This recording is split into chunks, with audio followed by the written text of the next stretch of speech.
Worm is a web serial by J.C. McCrae, also known as Wildbow. You can read Worm in its original format by visiting parahumans.wordpress.com or donate to Wildbow's Patreon at patreon.com/wildbow. This story isn't intended for young or sensitive readers. Readers who are on the lookout for trigger warnings are advised to give Worm a pass. For a complete list, check the description for all of Worm's trigger warnings.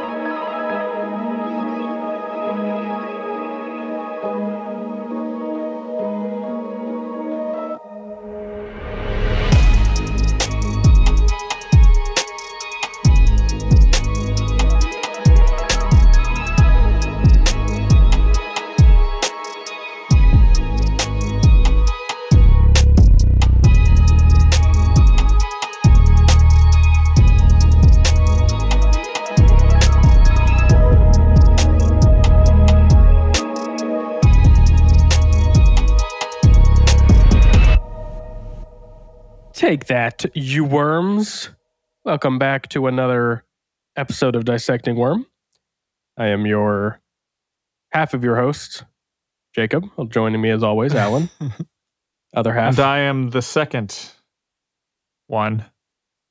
And I'm here you know too. What this is a spoiler podcast. I am your second entity. Here you go. Oh. I stopped myself at the last second, then realized, wait, I don't have to. You don't have to. You can say entity. The warrior to my Eden, if you will. Entity. What? What, Jacob? Warrior to my Eden. The two entities. Got him. And Michael, I was trying to figure out how to introduce you because I said half, and I was like, wait, but there's three of us here. You know, so it's our doctor mother, if you will. Yeah. Okay, I'll take that. There we go. Making sure this all runs smooth. Yeah. Yes. Here but not here. As Exactly. always. Working in the shadows. We are in Arc 24. Can you believe it? Can you believe it? Yeah. 6 arcs left. Oof. Normally, we'll do we'll go in chronological order of the arc, which I think we can do here. But given that the entire arc, all 7 chapters, is the Behemoth fight, minus the last interlude, I guess. But I think we can just sort of tackle the whole arc at once. I don't know how much we need to go in order necessarily here. I think that we need to do some backtracking. We've talked about this before, but I think the idea for the rest of this season, as we were planning on doing it so far, is to have a consistent team that Taylor is working with. Mm-hmm. They deal with a lot of the problems place to place together. And so coming into Behemoth, I think, should be the cap of this season rather than, kind of the first introduction to working. Not the first one, obviously, but getting dropped in with the Chicago wards again. Yeah, Chicago wards. Yeah. And, going into this, I think that this is our capstone.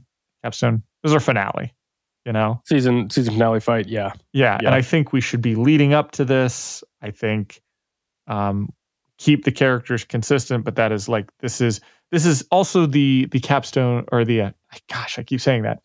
This is the goodness. I'm coming up with every synonym except for the one. I'm like the one you want. The pinnacle, the apex. It's everything we're leading towards. The advent. Yeah. The culmination. Yes. Is that right? Yeah, sure. Of everything we've been working with the team to come to the Behemoth fight and use the teamwork where they decide to put Weaver in charge.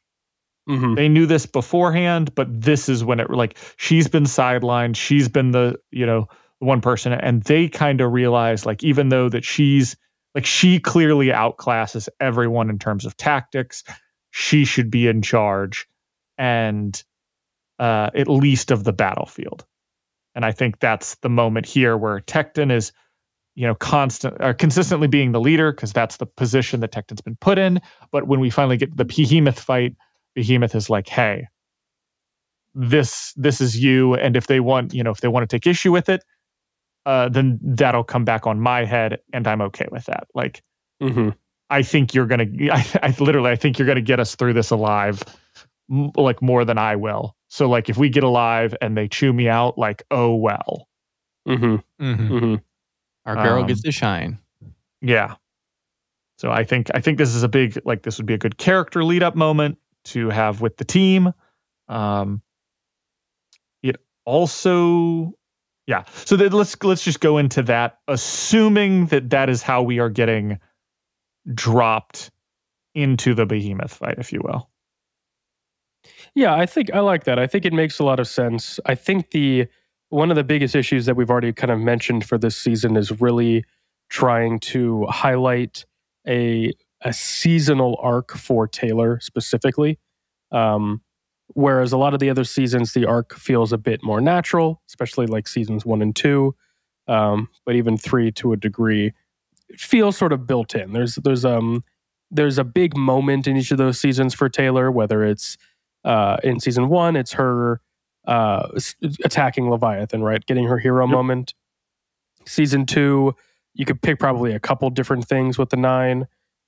Season 3, it is killing Coil. Like there's like these moments for Taylor in each of the seasons, and in season 4, her moment arguably comes kind of early if you want to put them on the same like her killing Alexandria and becoming kind of turning herself in is sort of that huge character moment, but it happens so early in the season that by the time we get to this point, by the time we get to our end, we run the risk of sort of ending without any more development.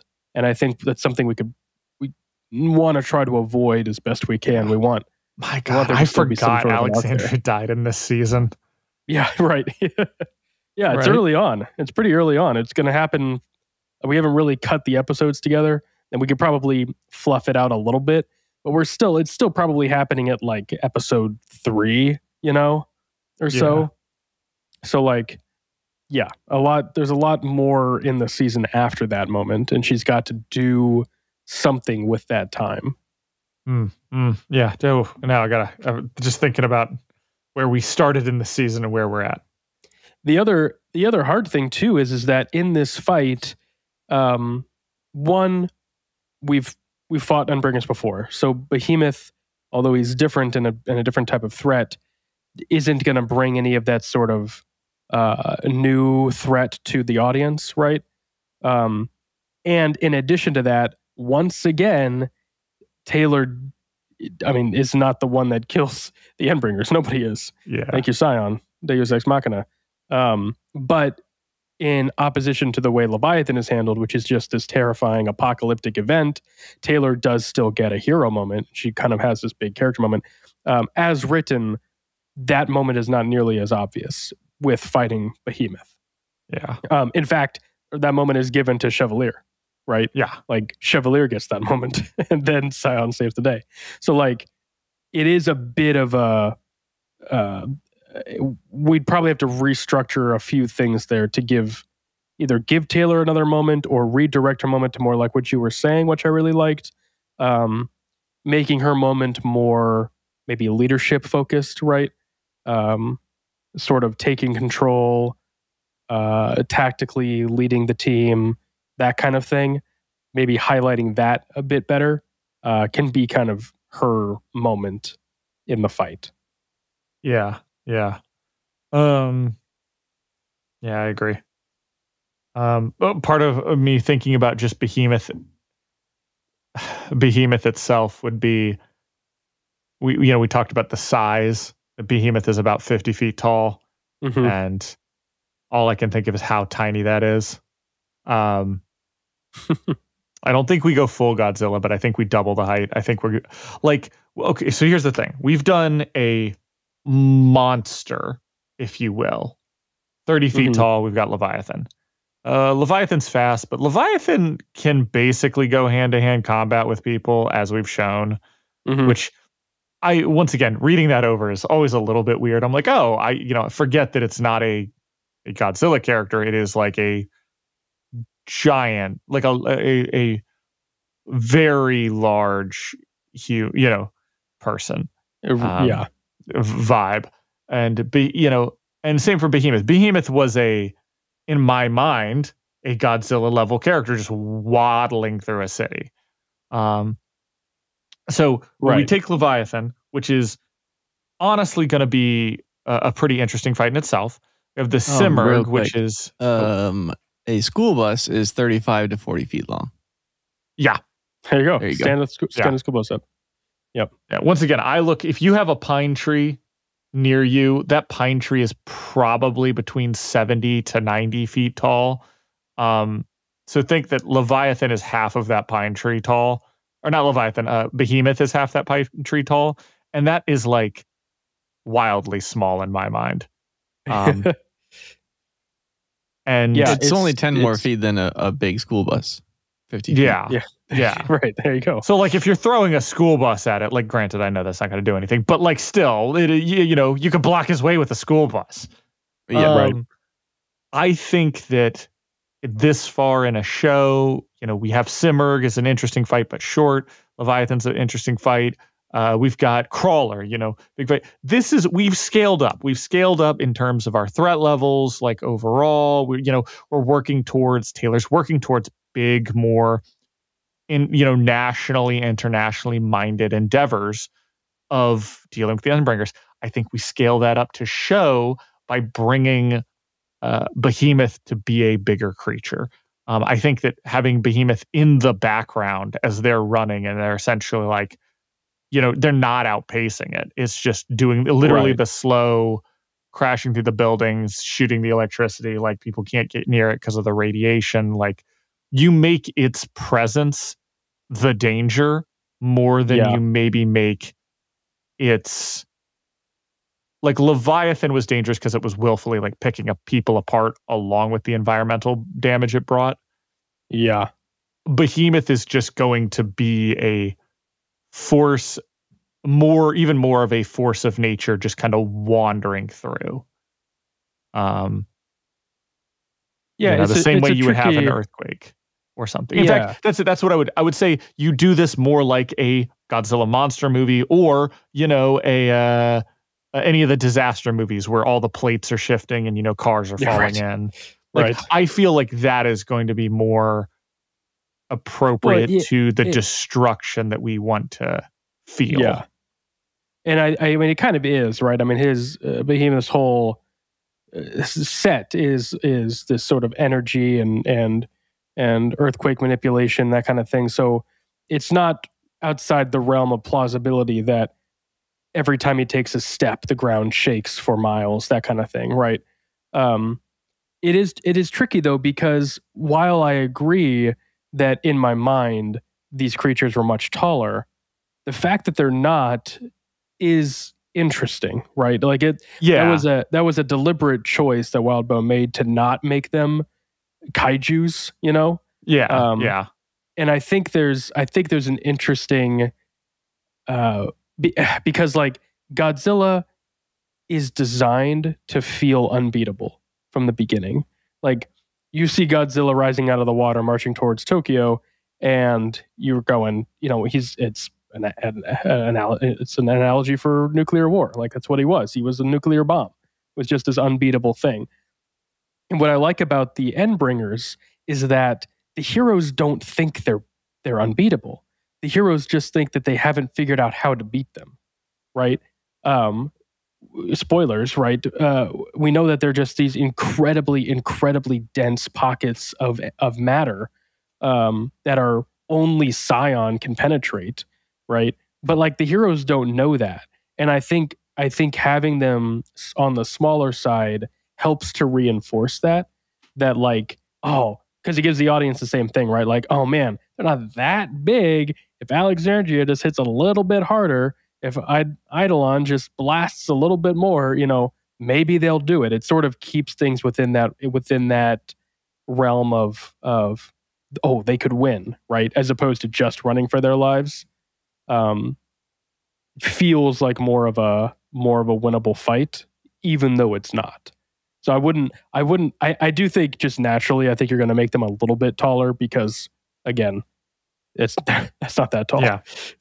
But it's one of those things where like, oh, sorry, Michael. Go. Oh, no, I was just going to say I got really deep in the weeds on 50-foot length. Oh, hit us. Things. Hit us. So a normal semi-truck is 48 feet long.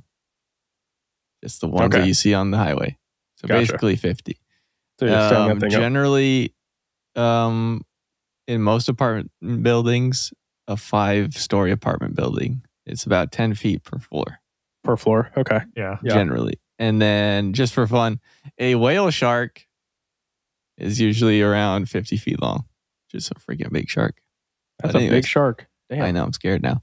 And the Hollywood sign is also 50 feet long. Oh, wait, really? The Hollywood's... Hollywood's... Oh, wow. Okay. That is a lot smaller than I anticipated. I thought that thing was huge. Clearly, I've never been. Or maybe they're... Oh, no. Sorry. Each letter is 50 feet tall. That's a lot different. There we go. That makes more sense. That feels I never right. said that. It's getting edited out. It's fine. Yeah. Michael was never wrong. Yeah. I've never been wrong once. Anyways, there you go.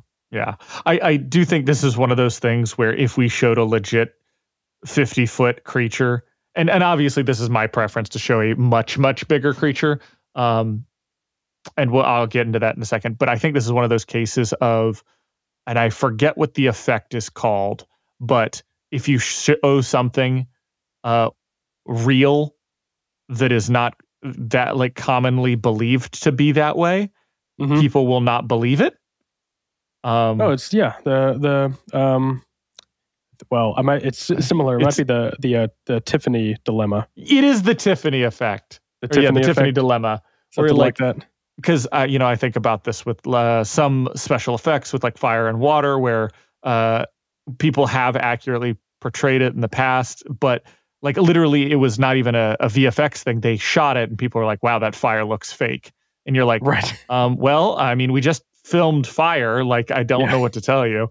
And same with like a lot of, guns are never, nothing about guns is accurate. And for like the longest, there's some weird stuff about the sounds of guns and sounds of other things in movies. Like, I mean, the sound of a lion is a really good one. Most lion sounds in movies are tigers. Right. But the big one being the MGM. Is it MGM? Yeah. Yeah. Yeah. But, that's a good point. And I think this is one of those where if we put a 50-foot tall behemoth in, people would go, what the fuck? So small. Yeah, it's hard because there's not a lot like the Iron Giant's 50 feet tall. And obviously in the Iron Giant, he's terrifying at the end of that film. Just walking around, unstoppable, tanks, nothing's hitting him. But it's a different playing field when the tanks are superheroes and things like that. Yeah. It's tricky. There's not a lot of visual, I don't think there's a lot of visual comparison to make. Yeah. Well, okay. So this comes into the thematic element of introducing this. And I realize none of this is to do with the script. We will get to the script, which is the whole point of this thing in a second. But arguing about this is important for the theme. No. So the idea about talking about like, they just haven't figured out how to beat Behemoth. I don't think that that's the attitude we should be coming in with this, especially given they could get the phone call while they're at the taking care of the kids, and they're like, which one is it? Behemoth. And we've kind of stressed that like 1 in 4 on average people, die fighting these things. And Behemoth is, as we could establish, earlier, but also is the hero killer. Like this is the one that has been around. We've lost the most people to. Like Leviathan's his slippery younger brother. Right. This is kind of the real deal. It scales us up from Leviathan, where they have somewhat contingencies to deal with Leviathan. They've gotten better each time, but Behemoth is, and they same for the Simurgh. While dealing with the Simurgh directly is difficult, we know to contain, and we've learned how to kind of deal with the effects of the Simurgh. We know what Behemoth does. We know what Behemoth's about. Behemoth is just unstoppable. Like it shows up and we haven't figured out what to do. And honestly, the hope of even coming up with something which would fit in with the rest of this, like the rest of the theme of the season of like, people are losing hope. They're losing faith in the PRT. People are leaving the PRT because they don't feel like there's hope. You know, like they're abandoning their group. Yeah, like there's just this feeling of not being able to win. You know, that's kind of gone through ever since everything came out. You know, about the cauldron and all of that. So you have a faithless, hopeless group that Taylor is kind of responsible for instigating, but Taylor is like, well, even if that's true, the best way forward is to join the PRT, is to bolster them, is to do all this. Like, because we have to win. It's win or die. Like, you know, and is thinking big picture. And this is the conclusion she's come to. And I think part of that should be, we have never beaten Behemoth. Behemoth is larger than life. Behemoth is unstoppable, the hero killer. We are going into this with no real hope of stopping this. This is about evacuating civilians and slowing this guy down. Like, this isn't even like Leviathan where, you know, maybe some people can handle it. And by the end of this sequence, they have in fact done enough damage to Behemoth that Scion can finish it off. Like, it was still going around. It still would have been able to like get up and moving, but like there clearly was a victory there. And I think, you know, having this be a win, you know, at the end of this, feel really good in the face of all this hopelessness. And to have Taylor go, this is why I joined the PRT. This is why I made this decision. This is what justifies that. Because in part, she enabled that to happen. And yeah, I think that also helps her kind of become this even more rallying figure in the heroes for our next and final season. It just kind of earning her place in bigger hero society, if that makes sense. Like, it does on a global scale. Like, yeah. So yeah, I know it's a lot, but no, that was good. Just what I'm imagining for coming into this, that Behemoth isn't, we just haven't figured him out yet. It's Behemoth is impossible, but Taylor, and yet somehow Taylor, she doesn't find the way, obviously, but in a sense, Taylor is there to witness humanity overcoming the impossible. Yeah, I think I do like that. I'm trying to organize all of that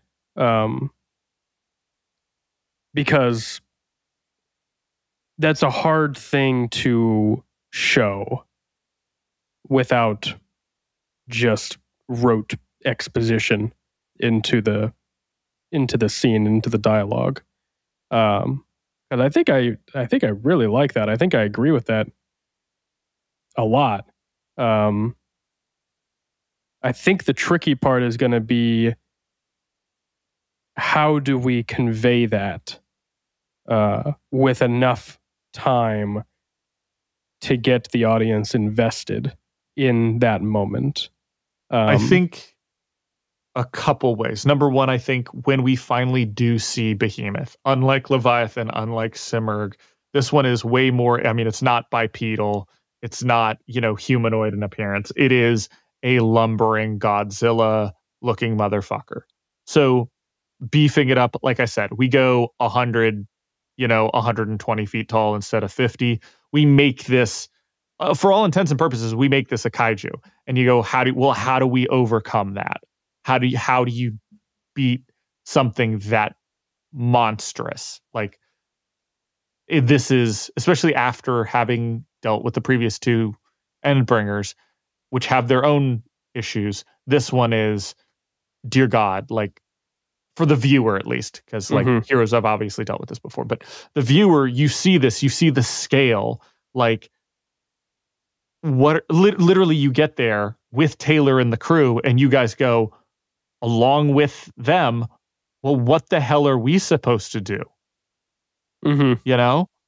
So to have that question be on their mind, be, you know, running around, and, you know, it's a question Taylor asked herself when fighting Leviathan. Like, she's useless. She's useless here too. And yet somehow there are things to do. There are small things to do while a bigger battle is happening. And in this case, in both cases, Taylor stumbles across a bigger way to defeat that creature. In one case, it's Arms Master, and of course, you know, he becomes Arm Master due to his, you know, own pride. But like, that was a plan that maybe could have worked, you know. It was definitely a plan, to be sure, one of the most plans of all time. And then you flip over to Fierce, and like, this is a plan. This could also very much not work. But I think yeah. We'll get to the plan in a little bit, because I think that needs to be changed up a bit. But I think just you beef up the feeling of the creature being larger. You use the detector that we, you know, did for Leviathan all the way in season 1 about tracking Endbringers. You make we made the fact with the Echidna thing, you know, after that, Taylor thinking about like the PRT can't handle another hit. Like the world can't handle what are we going to do during the next Endbringer attack? And the answer is she needs to bolster the troops. Like, she needs to get in there and prepare this, not because she wants to be a good guy necessarily, like for the sake of, you know, helping the common good. I mean, actually, it is kind of that. Like, she was a villain because that helped the common good. Like, she was protecting her territory. And now she's a hero because in her mind, that protects even more people that are her territory, you know, the planet, human beings. Like, sure, her thinking is just elevating. And it is a good maturing process of her thoughts of like, in the seasons before, we've had her have to think bigger than herself and have to think about like, what's your 5-year plan? She's like, fuck, like, I don't know if we're going to make it 5 years. Like, we need to get on this, and I need to be part of that. I need to be organizing that because I'm good at that. And I, you know, I think you could very easily lead up to this. You just, you know, one of the kids at the thing says, don't they call it the hero killer? And they are, you know, we even have her say like 1 and 4, and they're like, maybe you even say like 1 and 3 if it's, you know, Behemoth. Yeah. 1 and 4 is Leviathan. So Behemoth so is the worst. And then they get the call. Like, you don't need to say anything. You can tell by the look on the kids' faces that like, oh shoot, all these people are, you know, not going to make it. Like, I think there's another good contrast where with Leviathan, it was like, hey, you show up. If you consider yourself a hero, or if you're a villain who wants to have any sort of claim to anything, you're going to show up and defend Brockton Bay, right? Whereas Behemoth, and part of this is the state of the PRT at the moment, but Behemoth is primarily voluntary, aside from the big guns. And I thought that was an interesting contrast where like Behemoth is like, hey, if you are not able to do anything to this guy, just stay out of it. If you want to join, you know, be our guest if you got a death wish, but like it's voluntary. And I think that says a lot about how much stronger Behemoth is. I think those are some really good thoughts. I will push back again, and again, we're doing script stuff here, so we'll have to wait for test screenings to see how things look on screen. I do like the idea of keeping them on the smaller side. I think that's unique to the Endbringers, that makes them different from Kaijus and Godzilla and those all kind of sea of monsters. But I'm not firm one way or the other. I just it's one of those things I'd want to see sort of like staged out in some like early renders and things like that, just to kind of see what it looks like. But I think the fact that nothing else exists of their size, I think is big enough. But again, not beholden to that. Entirely. We'll see. Test screenings. I think the other important thing, the long-term sort of series, the entire series arc, right, that the Endbringers are necessary for, is demonstrating Scion's power and capabilities, right? Yeah. That he is the apex. Exactly. There's this to spoil The Mandalorian season 2 for anyone who is curious. Mute this for the next about 45 seconds. At the end of season 2 of The Mandalorian, Mando faces off against one of those like robotic troopers, I forget what they were called, and struggles. And up to this point, Mandalorian's a badass. He fucking kills everything. And like is holding on for dear life. You get my drift. He's holding on for dear life against one of these things. Just ignore him. Yeah. And then finally beats it at the end. But it's like, it's a struggle. And then at the end, Luke shows up, does some freaking badass moves, and just slaughters all of them. And there's this look in that episode. Love that scene. There's this look where the camera pans to Moff Gideon. And he just has Giancarlo Esposito's brilliant. Just has this expression of fear that he's never shown before, and I don't think any character's ever seen before. And even though the audience is like rooting and cheering, you get this moment where you understand just how terrifying a Jedi Master is for people that need to fear them. It's I imagine it's very akin to the scene of Darth Vader in Rogue One. Right, the hallway scene. Oh, yeah. It's that, but with Luke. Like, it's called, I imagine, because I haven't seen it, but I imagine it's calling back to that. Like, he's terrifying because he's Darth Vader, and obviously he does bad stuff. And it's a horror movie of him coming through the hallway. But, like, I'm sorry, just replace that with the green lightsaber and make it the good guy. Like, it's just as terrifying if you're on the receiving end. And the reason I use the reason I use the Luke example specifically is because they set up just how strong these robot troopers are by making Mando almost a good example. Lose. And then having Luke come in and dispatch them with ease just separates them tremendously. And I think Behemoth does that here as well. Leviathan too, but specifically in this case, like they do more damage to Behemoth that they say that has ever been done before. Fierce's bolt that could destroy all of India, the entire continent, does not kill Behemoth. Like they could not do anything else. And then for Scion to come down and wipe the floor, really without taking a breath, is just this level, this power difference there.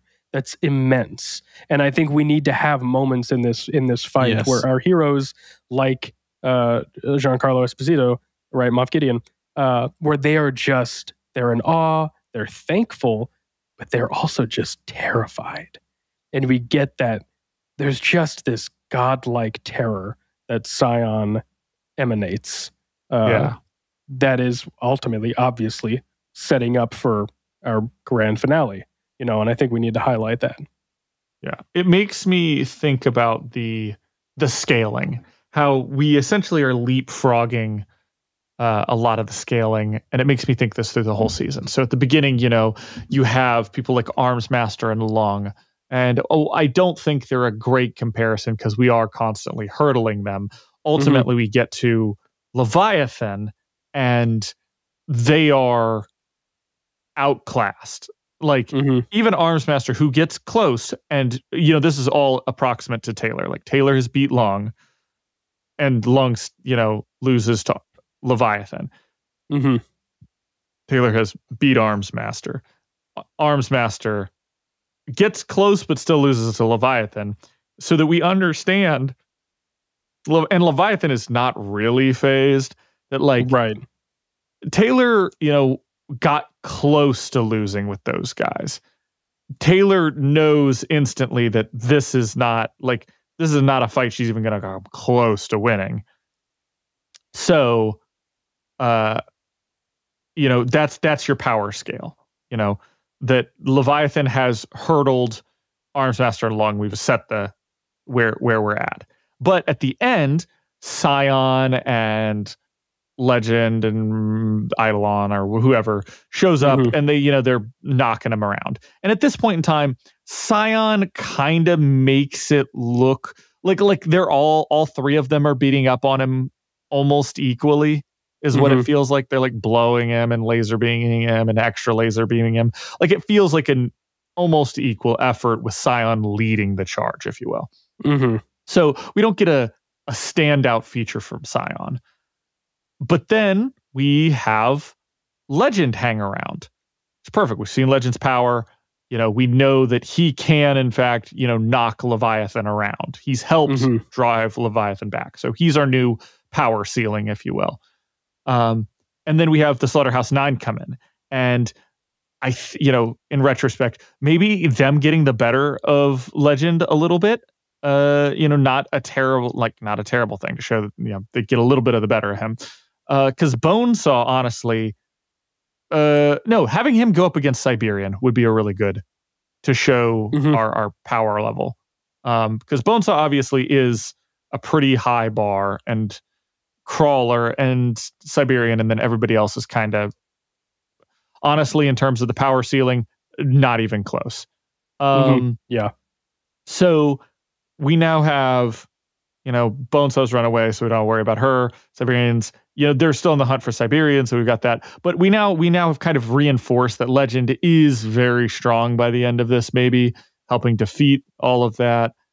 And then we bring in Legend's, companion of, we bring in Echidna. And Echidna essentially pulls in Alexandria, which is important. Because Echidna, we realize, is, more dangerous than like Crawler or so-and-so. That in fact, we've hinted at this. Like, if she gets out, everyone loses. So we know that she's like somehow more powerful maybe than the Slaughterhouse 9. So she's our new power ceiling, though we don't know why. She gets there, she has her clones, they fight each other. She's the power ceiling, but in the end, like, Alexandria does a decent job of showing off her power while fighting Echidna. I don't necessarily think that she hurdles her, but she does show after Echidna's death that she is kind of the next ceiling. The ceiling drops after Echidna and lands on Alexandria. Because we've seen how strong and how powerful she is, which leads right into Alexandria being the antagonist. We know how powerful she is, and we know we should be fucking worried, because as soon as she walks in the room, like we've talked about, you should feel like it's Homelander being in the room with you. Like, all they have to do is, flip, like they could offhandedly brush your shoulder, or they do the hand on the shoulder, like, how's it going, champ? She could put her hand through you, like just crumple you like a tin can, and it would be nothing to break your bones. And we know this because of the last fight. And Taylor ultimately kills her. That sets the new ceiling, kind of, And then we get to Behemoth, who is this ceiling that we've talked about, like Behemoth has, is the reason that Alexandria is missing an eye, I'll be honest, I forgot if it was that or a Siberian. I think it's Siberian, I think is what got her right. But but she has been in a fight with Behemoth before, It's the hero killer. Like, it's this big bad, and we know that they haven't been able to do as much damage. So it is the new ceiling. And then we come in and Scion beats it, thus establishing Scion as the new ceiling. And as we'll find out, the final ceiling. Sort of. So I think all of that long tangent just to go, there's a good escalation of power and showing who the new big bad is, showing where the power is, showing the levels that we need to meet at, and then through beating them, showing essentially who the next antagonist is and what their skill set is. Like, there is a very good progression there. And with just some minor tweaking, you really can set up every person you fight to lead into the next person you fight without having to introduce them or their power level. Yeah. Yeah, no, that's a good kind of breakdown analysis of the fights. I think I really like the idea of kind of setting up and leading into like the next kind of conflict, if you will. I think the one thing to avoid there is you don't want to get boring and predictable where you kind of run into, and again, there's a phrase for this and I can't remember what it is, but it's more of a comic book phrase. Where basically it's essentially like power creeping, right? I was about to say power creep is what I was thinking. Yeah, I feel like there's another term for it specifically to like writing it out. But where you write a conflict and then you want to keep going with the story, so I guess you got to write a bigger conflict, and then I guess you got to write a bigger conflict, and like before you know it, Batman's punching God in the face. It's just like, okay. Yeah, I mean, to be fair, that is what is happening here. That is. It is, but also kind of not, because the conflicts are, well, yes, there is a bit of a power creep in terms of scale. It's also very much a different type of conflict every time. Like the Slaughterhouse 9, Bonesaw in particular, and the Miasma, very, very different conflict than Leviathan. Very, very different conflict than the Simurgh. Very different conflict than Echidna. Very different conflict in Alexandria, Behemoth, Scion, the list goes on. All the conflicts are very coil, right? Very, very different types of conflict, which I think is great. It keeps everything where it's not just, got to punch harder next time. Yeah. But as long as you're highlighting more the creep of, I think rather than power, it's like threat, right? It's why is this threat more severe? Why does this need to be addressed right now? Why does Taylor have to go do this and tackle this threat? And the behind the scenes thing that you're hinting at there is because she is becoming and getting more prominent, right? She is approaching as she's sort of climbing the hierarchy, if you will, of parahumans in Worm. It demands that she tackles bigger and more complex threats. But it's not simply just like which one, they're just increasing in strength every time. It's threat and the need to address that threat. I'm kind of just being a little nitpicky there, because I think what you're saying is accurate. It's just sort of making sure we avoid the sort of, I think it's really boring. Like, I'll give a good example. Again, I really enjoyed the first season of Invincible. I think Invincible is a lot of fun. I think my biggest criticism of Invincible is that it just power creeps. Just straight power creeps, and he's got to punch harder and harder until he beats the thing. And it's fine, because I think Invincible strengths are not in the like combat scenes. I think the rest of the characters in the show is the show's strength. So they can kind of get away with that. But it is kind of boring to watch after a while. He's just hitting them harder. And it's a boring power, right? Skitter's got a way more interesting power, but like, you want to just avoid that, Yeah. As best you can. Good point. I think also after the fact, and and you know what, I don't know how much this plays into it, but we'll just speculate. But you do your Marvel starting with a man building in a suit in the woods, or in a cave, I mean. And a man with a some super soldier serum who basically just makes him an Olympian, or should, with a shield, and then you've got also a Norse god and whatnot. Yeah. But eventually, they're fighting aliens, they're fighting more, bigger threats, they're fighting robots, and then ultimately they're facing a god, essentially. Like, and then where do you go from there? Like, right. And the answer is, kind of nowhere. Like it once you've reached that level, there is the Marvel fatigue, as they call it. But and we could argue about quality of movies, but the real difficulty thing is just getting people on board for another one of those escalations after you've reached the top. Like, how do you start over in the neighborhood when you just, fought in the galaxy?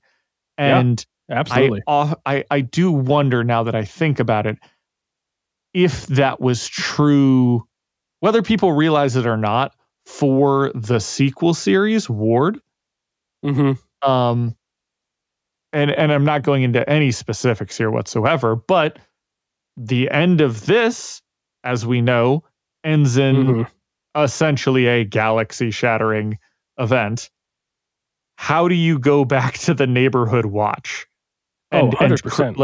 like creep back up? Now, personally, I think there's a relatively good job of like varying things up while still starting over similarly. But I get it. Like, I absolutely, if I think about it in terms of like how I felt about the Marvel movies, I was like, that was a satisfying conclusion. Now I'm not really excited for any of the other Marvel properties coming out. Not that they were good or bad necessarily. I didn't even have to watch them to make the call of like, I'm just kind of like, that was a really good finale. I'm kind of done. Yeah, and anything we do after that is gonna, like, I just don't care. And it's once again, it's not that like the movies, I'm not this talking nothing about the quality of the movies. I'm not saying positive or negative. I just like, even if it was good, I'm just like, kind of, why should I care? And I wonder if not that that's something that's going to that's going to affect Worm as a show. It would just affect anything following that. I mean, I'll just to validate you. I mean, I am excited to read Ward once we get to it. I haven't read it. But 100%, that's why I didn't. That's why I didn't go right into Ward. I loved the ending of Worm. I was super satisfied. Everything concluded perfectly for me.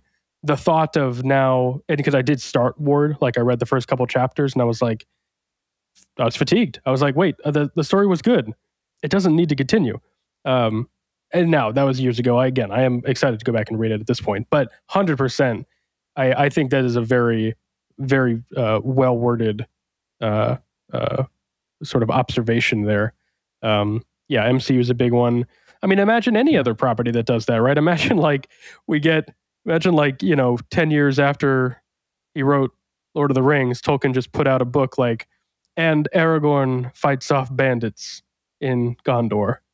People like, what the? I mean, we already have that for a ton of other franchises, and it never feels good. You're just like, oh yay, the hero who is now the king or the chosen one and has all the powers has to fight what? Honestly, the only one that I can think of that kind of keeps a consistent level of powers, except for the fourth movie, which I haven't seen, is the Kung Fu Panda movies.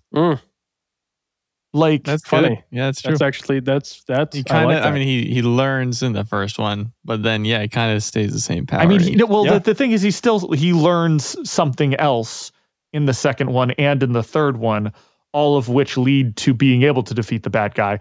But in terms of the honest to God power levels, like, Tai Lung could have fought against, I forget Gary Oldman's Peacock character, but like they could have fought together, and that could have gone either way, Same with the villain in the third one, whose name I can't remember. Like, all three of those guys are on the same tier, but you're not getting Warmonger to fight against Thanos and that be even in any way, shape, or form. Exactly. So it just makes me interested in other movies that keep that sort of evenness. Which, I mean, and I think part of that too is like, it's kind of it's a good thing. It's proof that when a story ends well and fans are happy, like it's hard to want to leave that, but you did good. Like, good job, writer. Give yourself a pat on the back. Good job, Wildbow. You know, like when you tell a good story, good. Like that's the goal. And you know, we've gone off a little bit of a tangent there, but all that to say, I was going to say, I think this is important because it also comes back to Adapting Worm, which is what this is about. Is like the adaptation of Worm is going to be at best treated like Ward, which, as far as I'm concerned, is a 50-50 split amongst the community, positive, negative. To varying degrees of positive negativity, whatever, but it's like a strict 50-50 in my mind. Just the vibing it out. Mm-hmm. And I think that would like an adaptation, even at its best, is going to be essentially treated like Ward. The adaptation is, in a sense, a sequel of mediums. I forget the difference right now. It's late. It's a difference of mediums. It's a sequel of mediums, but not of, the narrative. Right. So no matter what you do, it's always going to get compared back to the original. Oh, sure. Ward was never allowed to succeed for how interesting its story and characters and yada yada was, completely separate from Worm, because it just couldn't. Like, the reason everybody who's reading Ward has read Worm. It is a sequel series, like, to the universe. Personally, I'm trying to think if somebody read Ward, if they would be able to navigate it. And I think they would, sans reading Worm. I think you'd be able to do fine reading that and picking up on context how things are. I think that would actually be an interesting way to read Ward. And I wonder if anybody shout out anybody who's read Ward and then went back and read Worm. How was your experience? Because I think that'd be funny. I think that would actually I think that would be a better way to read it, maybe. That'd be interesting. Because you essentially get a world that's established, and then you go back and essentially get a prequel that leads up to how that world was formed, like through a series of events, knowing what the end is, even though it's treated very interesting in Ward, and almost none of the events are talked about. So, like, you could absolutely get away with it and have all of Worm be oh my gosh, it's that character. Oh my gosh, it's that character. Like, I mean, that's how prequels thrive, is on familiarity. Yeah. I now that I think about that, I think Ward would have done really, really well if it was done in reverse. It's an interesting thought, for sure. Anyway, there's a lot of rambling about not this arc, but I'm having fun with it. Yeah, I mean, I think at the end of the day, this is an action arc, regardless of how long it takes. I think you could have a lot of fun fleshing out the whole arc. I think you could cut to other characters. I think you can cut to Armsmaster and Dragon. I think you can cut to Chevalier. I think you can cut to, Fierce. You can cut to the Young Ban. So there's so much going on here, and it feels like such an in the trenches battle. I think you could stretch this arc into 2 episodes of pure pure easy action. You know. I think you get 2 full, especially because so much of the arc there's like a lot of downtime, right? Like Behemoth's across the city, so your characters get a chance to breathe and regroup while the fight's going on. Like, it's very war film-esque in that way. I'm back to the Saving Private Ryan. Yeah, right. From exactly. So I think you stretch this out a good bit. I think we'll, obviously, like you said, I think we'll probably argue a bit on where to place the seat, like the final moment, season finale, maybe into arc 25. I got to reread it. We'll find out.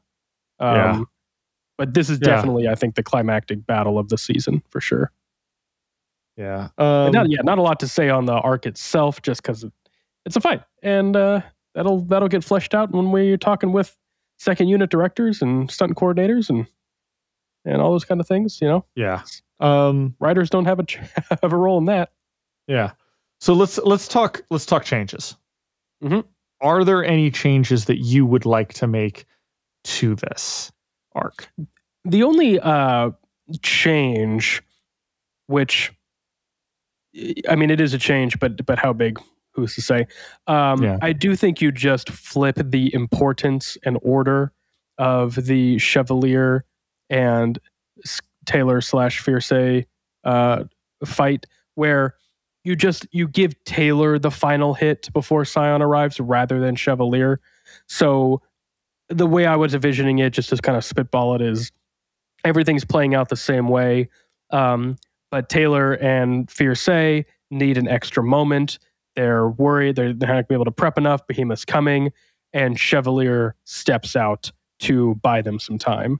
And Chevalier gets his moment just as the interlude gives it to him, has all of that go down. He buys just enough time, barely survives, and then bam, now Taylor and them are ready. They hit him with the giant beam, and then in the smoky skeletal remains of Behemoth still standing, they're out of options. Scion arrives. Just kind of restructuring the order there. To give Taylor the spotlight in that moment rather than Chevalier.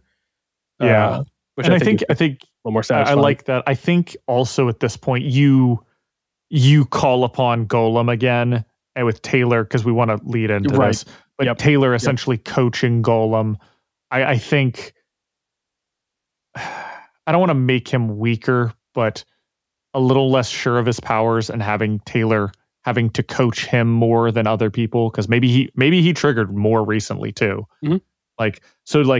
Can you go bigger? And he's like, I can't go bigger. And we've shown earlier, him doing some stuff, but maybe that's other people. And then I need you to go bigger. I need you to hold, Behemoth down. I need you to do more hands, something like that. I've never done two hands at once.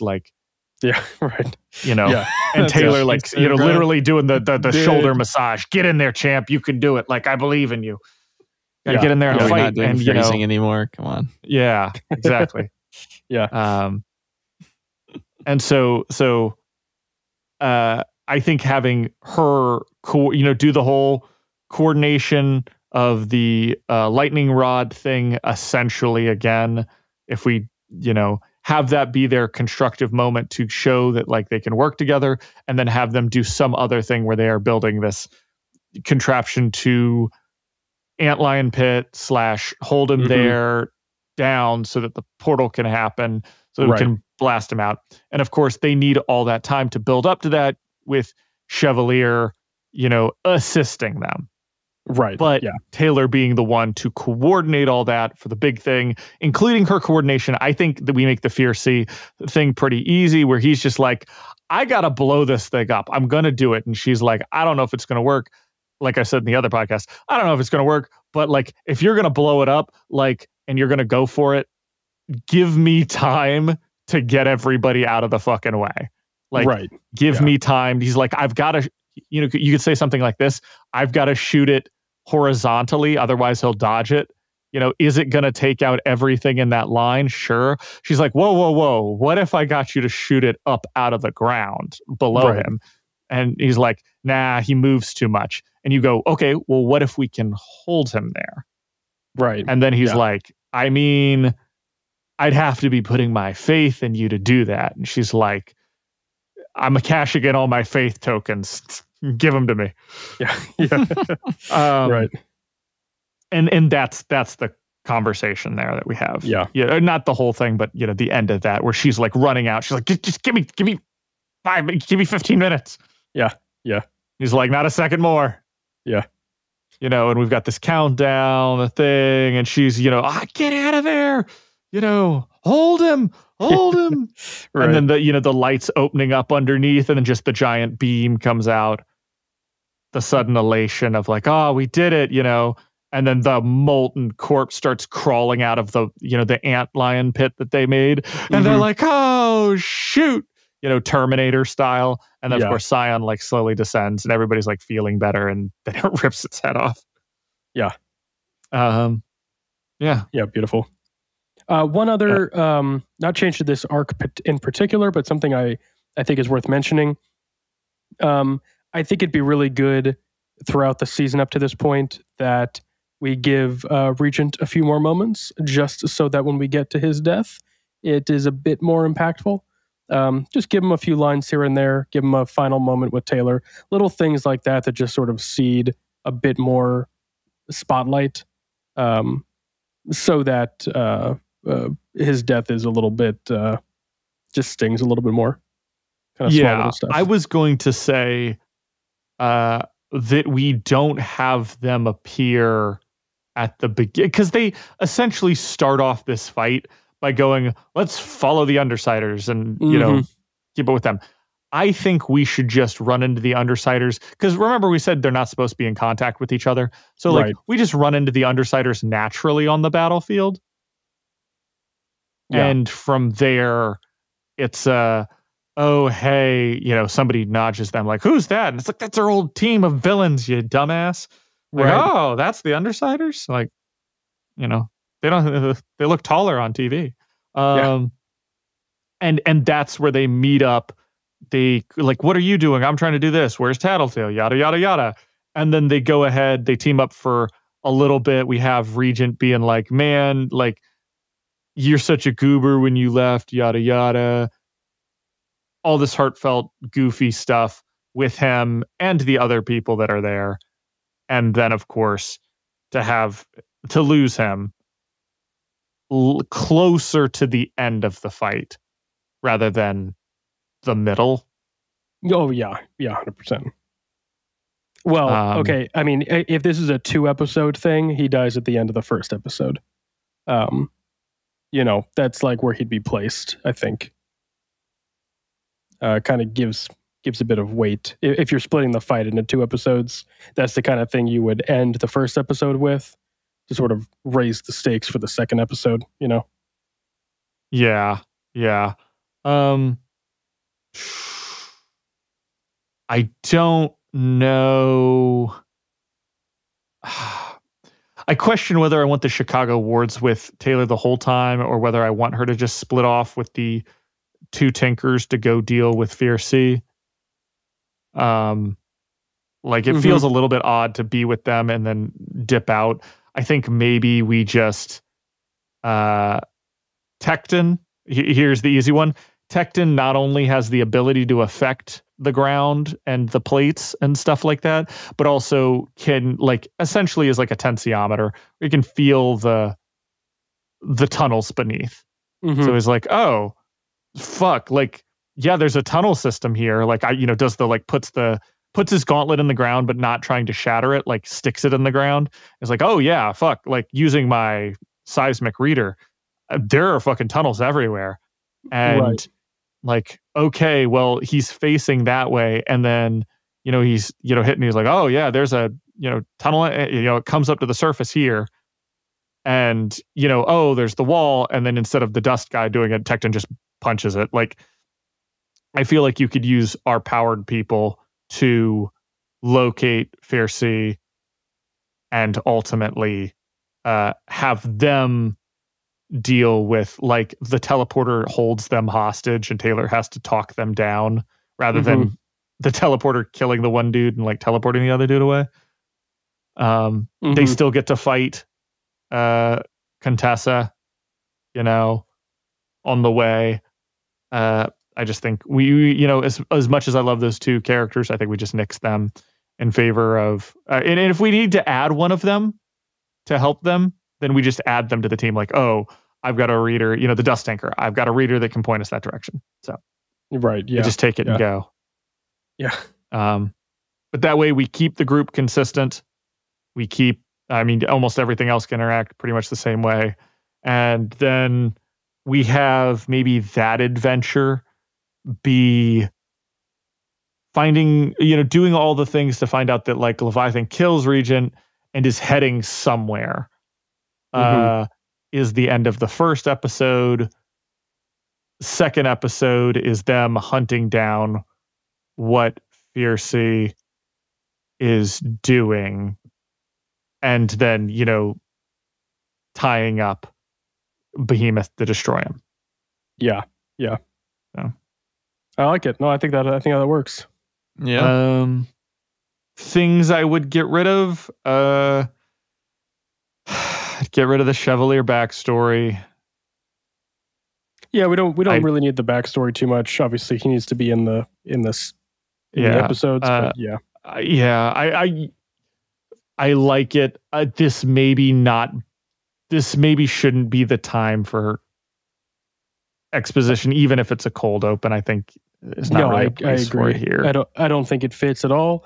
And again, I think we mentioned this briefly in the Brockton Bay Book Club, but obviously the little bit of backstory here is just perfect for a nice little spin-off. If you wanted to do a spin-off series on like the First Wards, right? With all of First Wards is the name of the spin-off. Yeah, First Wards. Yeah. Exactly. Save all that. Save any of that type of backstory. I've even thought about that, just a little tangent, going back even to like clips of fighting Siberian and stuff like that. Some of that can stay, but I like the idea of kind of nixing a lot of that stuff in favor of, potentially. I think it would be a really fun spin-off show to do, like the early PRT or First Wards hero meetings, all that kind of stuff. I think it'd be fun. So yeah, I agree. Too bad it's in the 80s, because you could set it in the 70s. That'd be even better. I mean, why not? Do it anyway. Yeah. Who cares? The timeline is ours to command. Yeah. They showed up just 10 years earlier. Yeah, exactly. With bell bottoms. Man.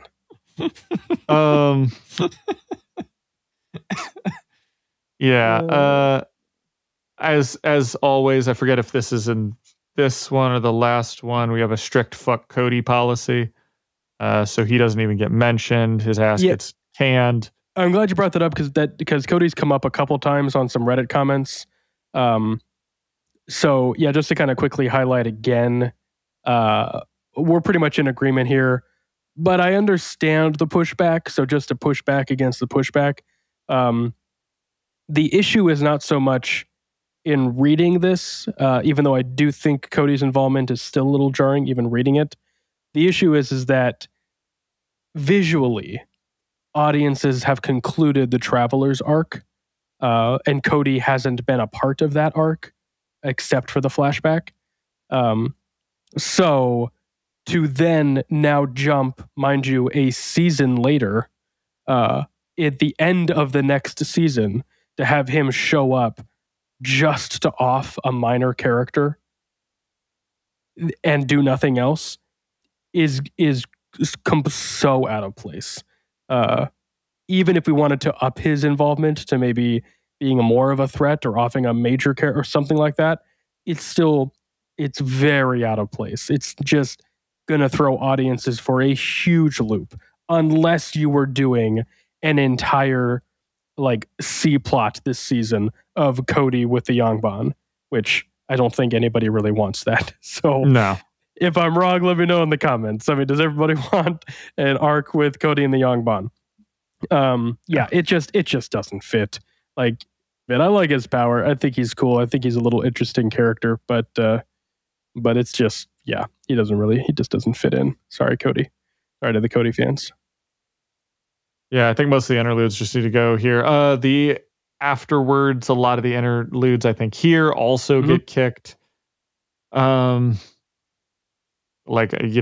just so disjointed, and they don't have any lead up to them. I think this is the type of stuff you could kind of rewrite and place later. But I agree. It's a little disjointed immediately following everything. Even the one thing that I would consider keeping here is Taylor's confrontation with Glenn. Yeah, I think that's probably the strongest element. I think that is like an opener. That like the image of him, like, here's what you do. It's the celebration after Behemoth, yada, yada, yada, but it's from Taylor's body cam. And we zoom out to show that it's him watching it on the computer late at night in the office. Right. Yeah. And him like sending it. Yeah, something and like then that. Walking away. I do like that. And that's the end of the season. Like that's our after credits end of season. And then the next season would start with, hey, here's, Taylor, you're in big trouble with the PRT. And I think part of what would be interesting to show is that the Chicago wards are backing her up with all the decisions that she made. Mm-hmm. And what she chose to do, and the fact that they put her in power. Tecton is actually standing by his decision to put her in charge. And she has essentially done what the PRT feared most, which was she came over and converted the first group of heroes she was hanging out with to her side. Right. Like in their mind, she is that, that toxic or whatever you want to call it. Like she is that manipulative. Yeah. And maybe that is the level 1 thinker, or the level 1 master that she's got going on, whatever. Yeah. But and then that's what they're thinking. And the truth is she just makes a really good point. And she's good at her job. Yeah. And exactly. Yeah. And we can talk about what the theming of the next season is, but I feel like we could lead that into some other stuff. And this is that, Taylor's right. There needs to be an overhaul. Oh, look, some people listened to her finally and they agree with her. Like, this is what would have happened if Clockblocker and her sat down for 10 minutes, or maybe not 10 minutes, but sat down for a couple hours. Like, I think by the end of that, you could, one of them could have convinced the other to join each other's team. Mm-hmm. Right. I think it was just a matter of literal time. Like, she already did it to Flechette, and everybody was pissed about that. Yeah. And she didn't even have to try that hard with that. So, it is, once again, what the PRT has feared the most, and they're defending her. Yeah. So, at best, we have that part, and we have the confrontation with Glenn all be part of a next season. Yeah, we'll see. I want to read our 2025 and sort of try to figure out where to place the kind of final moments of this season and launch the next season. So I think Arc 25 will be fun. We'll probably go through that fully and then probably do a season 4 recap after that, I think. Just so that we have time to sort of think about everything, process it, sort of plan it out, space it out. And I mean, we could maybe make the decision, because we are recording this ahead of time, make the decision whether it makes it in or not. And then we'll record the season 4 accordingly, a recap accordingly. That makes a lot of sense. Strike all this. You're gonna get the season 4 recap when you get it, and you're gonna like it. Yeah, that's all. That's all I got. Yeah, I have some retrospective thoughts. Okay, because as of now, we are, we are recording. What is this? 24, 25, 24, 25? Mm-hmm. 24. 24. This is 24. I believe Arc 19 has currently aired. At the time of this recording, yeah. Yes. So an interesting thing is, as I'm listening it over, because I listen to those twice every time they come out. And obviously there's some things where I'm like, man, I better say this as a follow-up, because if I don't, I'm about to slap past me. And then I say it. I'm like, thank goodness. And there are some things I was like, man, what was I on? Because I know we changed that later on. I hope we changed that later on. And seeing my thoughts here. But in retrospect, I have some thoughts we've talked about that I have more established now. So things I agreed with, but I just didn't have. One of which is just the idea potentially of condensing Eidolon and Armsmaster into maybe having one more villainous hero.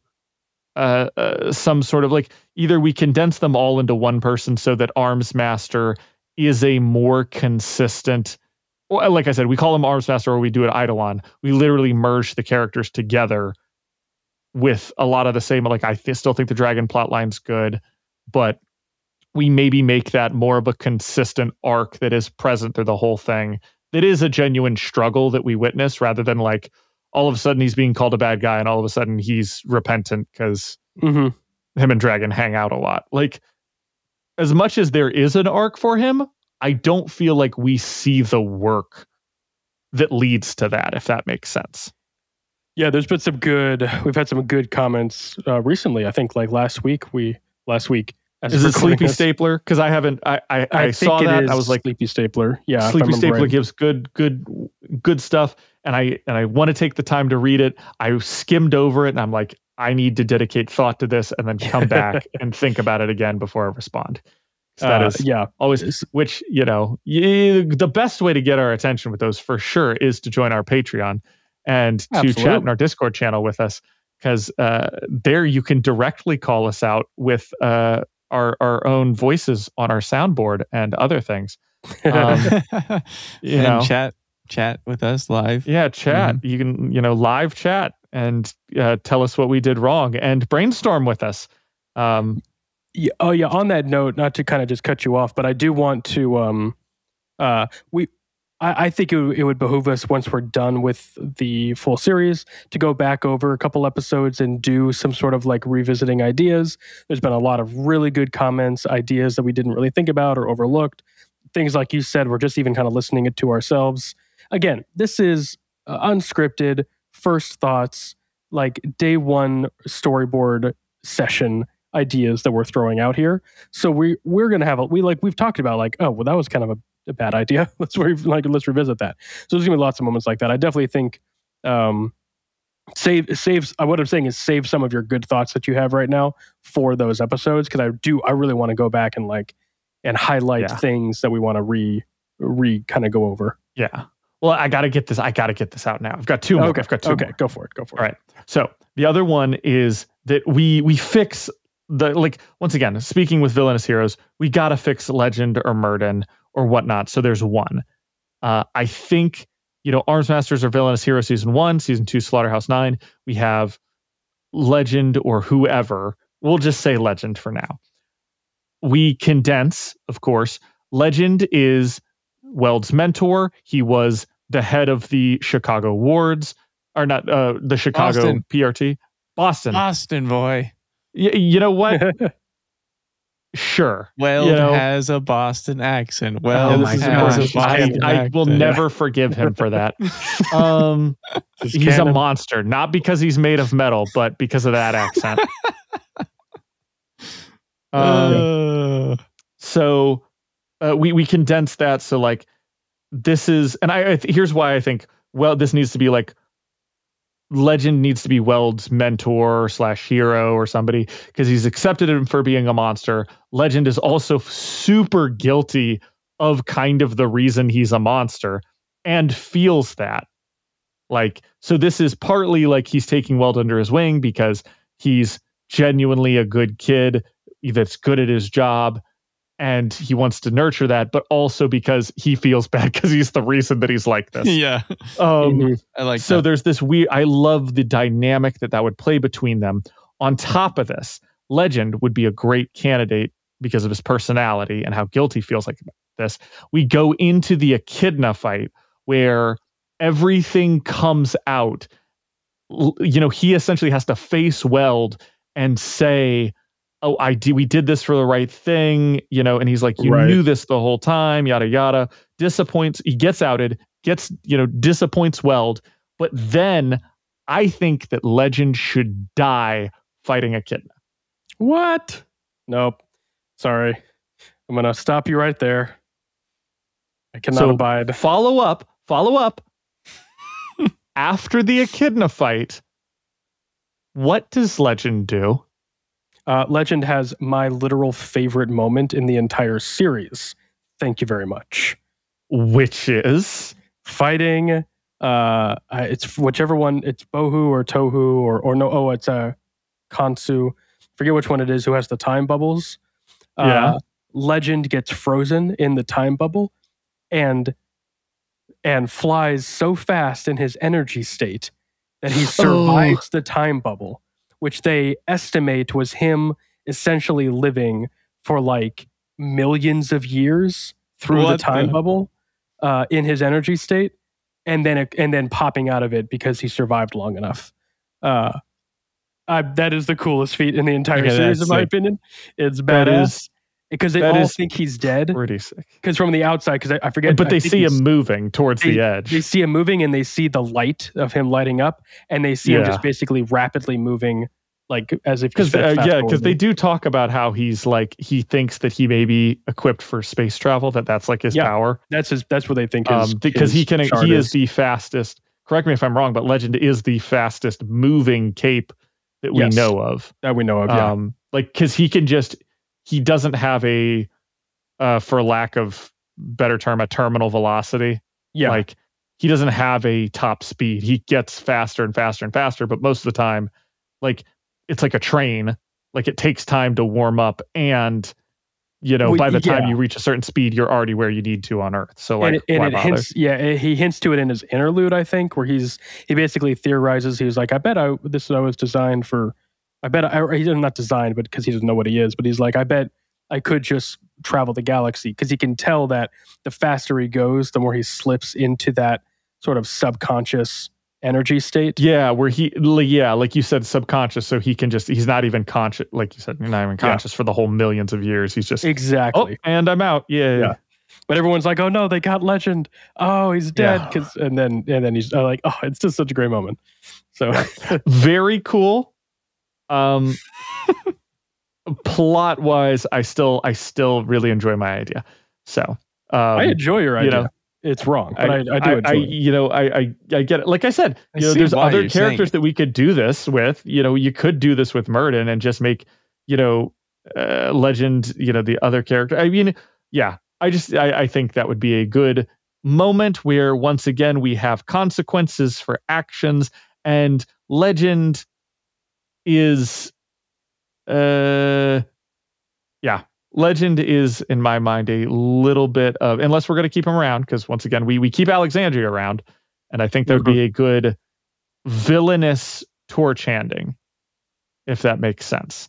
Like, he ultimately goes out a good guy when he was sort of villainous, but he hands the evil off to Alexandria, who's right there.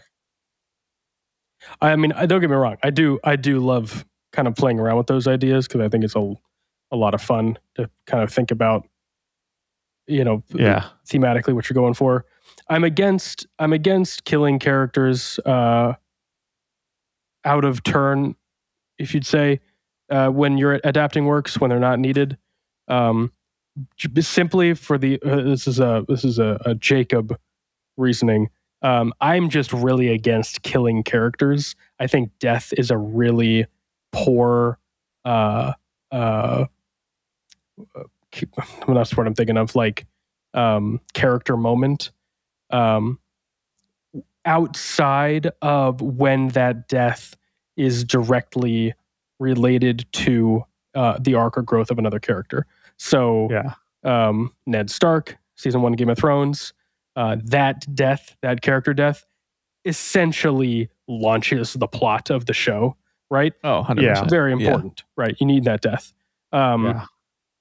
I really don't like character death. I think it's a bit of a cop-out. I think it's way more interesting when you have to face the results of the consequences of your action. Absolutely. So that's just me. Obviously, there's already a lot of death in Worm. So, still, I think something like that order. Once again, condensing, just keeping it Legend. He gets outed. He disappoints Weld. And I think my going for was like he sacrifices himself, thus kind of redeeming himself a little bit and leaving Weld to. This leads Weld to disappear with the Irregulars in the face of this sacrifice, where he realizes that, and this comes into, the philosophy of the Irregulars and sort of the divide that they have between them, where he believes that there is, this good we are doing as this essentially group that's not tainted by Cauldron ethically. And unfortunately, half of his crew believes that they should essentially be on a revenge spree, rather than like a heroing group, if you will. So even and it brings in the cross section of like, even though because they are on a revenge spree, they are still Cauldron focused. So they are very much tainted by Cauldron in that way. Whereas he is going with the other part of Legend's legacy, which is he doesn't like the Cauldron part of Legend because obviously that was bad, but he is still kind of respecting the hero part of, his mentor. So, but that's like a whole other plot, that we make up. And I think if we did that, we would have to be showing, I think we'd have to be showing Weld, sporadically through the season, which I still think we should do anyway. I think this shouldn't just be. Oh yeah, absolutely. I think some highlighting characters would be Chevalier taking over. Yep. Immediately having him and Hannah have their little like sort of flirty, but they're way older than when they were kids. So like, it's more of a they're never going to get together, but they were together, so they are friendly. Yeah, there's history. There's history, and it's good. Like, so they are really good friends. We see the change that they're trying to make. So Weld is out. He's trying to solve Cauldron. Chevalier's in. He's trying to clean things up.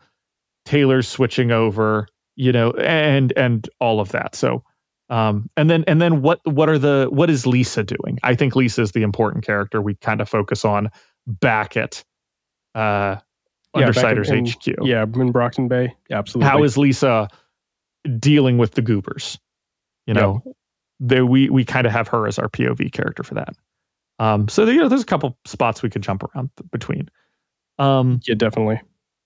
My last thing to think about is if we were, and I think this is probably the best way to cut a show like all the way back when, the real deal would be to have two main characters to start. I still think Detective Weld's a great character introduced later, but our two starting characters for season 1 is Amy and Taylor. For obvious reasons, they essentially crisscross paths. They juxtapose each other. But I think that we keep Amy in long term.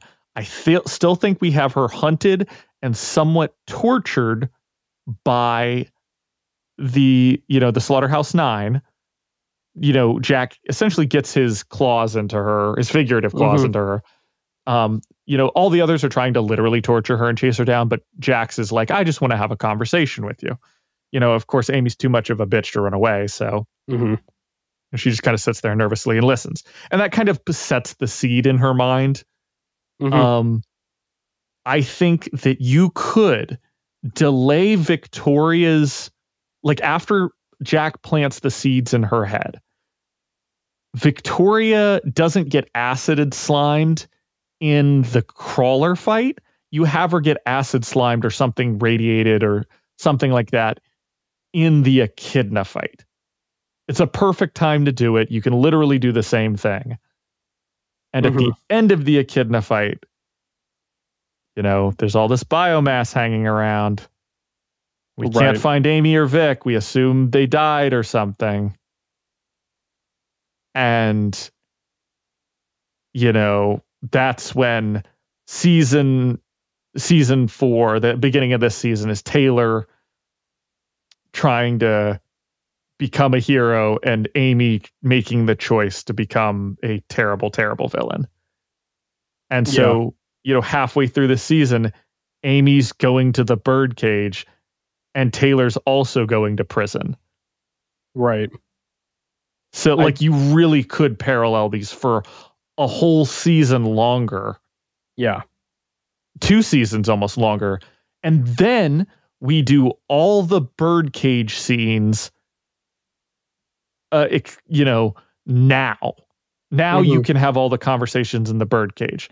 You can have Amy having her revelation about how powers work here, in the last season, or the penultimate season. She's starting to put it together with the Behemoth fight. Like she's talking in the Behemoth thing. She's dealing with prison stuff while Taylor is out in the battlefield. And then, which ultimately we've got one more season and we end with her coming out of the birdcage. She's figured out how powers work, and Taylor needs to figure out how powers work. Like, you really could keep the two of them as heroes a lot, not heroes, as the main characters side by side. Yeah. Crisscrossing for a lot longer. And basically only have them gone for half of the end of season 4 and the beginning of season 5, where they kind of don't interact all that much because they're in prison separately and going to the heroes side in the birdcage separately. Right. Like, so they're essentially gone for one full season between the two half seasons where they're doing their own thing, ultimately to come back at the very end to team up to be the two people that actually solve the problem. Like, right. I mean, granted, other people are involved. I get it. But like those two are involved in coming together. She does the thing to her brain, that causes her to become Kepri. So like, I think that in retrospect, that is probably the strongest multiple character thing that would just feel really good given their parallels consistently through the entire story, how it weaves back and forth. They start opposite, they switch places even kind of, and then they ultimately come together for different reasons. But with Amy maybe having a obviously more villainous route, but she's gotten over herself. She's, or we could even have character progression, where she decides like, I've been a bitch this whole time when I really should just have the self-control to not fuck up brains, and I learned that hanging around a bunch of villains, realizing that like, I shouldn't, like, they're using fear to control things, and like, I should just be controlling the fear. Like, and she learns that from the villains. And Taylor learns like, we've got to, I've got to save the world. And then they come together and it's all beautiful and poetic. Yeah. I definitely want to put some thought into that. There's some good stuff there. Let him cook. Yeah. I mean, this is what I talk about. I want to have a couple episodes where we really go back over character arcs and looking at the arc for the whole series for each character and sort of talking about how they work, how they parallel, how they contrast. I think that's really where the heart and the meat of the story is. So, yeah. I think at the end of this, we do all our regular stuff, and then our final episode will essentially be us cooking much quicker whatever that one Rid Tom post. I think it's Rid Tom who posted the arc summer synopsis and space battles. Chapter by chapter, but maybe we just do a single paragraph, large paragraph, but a single large paragraph for every season, like episode or season. Well, yeah, I guess we could do episode. Yeah. And we just, we make it, we condense down the details to sort of the essential stuff. And I think we could do, and we'll cut out all of my scene by scene thing. And we'll just do kind of the major plot lines.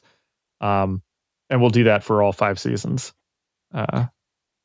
Yeah, no, definitely once we're done, and we'll definitely kind of put it together for people to critique, go through. Yeah. All right. Well, I think we're about done here. It was good for not having a single real note in my notebook. I pulled a lot of that out of my ass. That's it for Arc 24. We get to read Arc 25 on Arc 25. Excited. Be exciting. Woo. So stay tuned. You're either going to get a dissecting for Arc 25 or you're going to get a season 4 recap. We haven't decided yet, but we're going to figure that out, and then you'll be surprised with what's next. So something's coming soon. Stay on the lookout. Thanks so much for listening. Really enjoyed it. This has been a tricky season. A lot of really good thoughts, both on YouTube, on Reddit, on our Discord for our Patreons. So, for our patrons rather. So if you want to get involved in that, we're quite a bit more active on the Discord. So head on over to our Patreon, give us a look, give us a follow, and come join us over there. We'd love to have you. Thanks, Michael, for making us sound delicious as always. Good work, boys. And straight tasty. I think we'll call it there, and we'll see you guys next week for Arc 25. Yeah. Take that, you worms. Oh, baby. Take it. Thank you so much for listening. Read along with us at parahumans.wordpress.com. We'd love to hear your thoughts. What did you love? What did you hate? Anything you think we missed, etc., as long as it's kind. If you'd like to get in touch, you can find us on Twitter, Threads, Instagram, TikTok, and Reddit at Brocktonbaybc, or click the link in the description.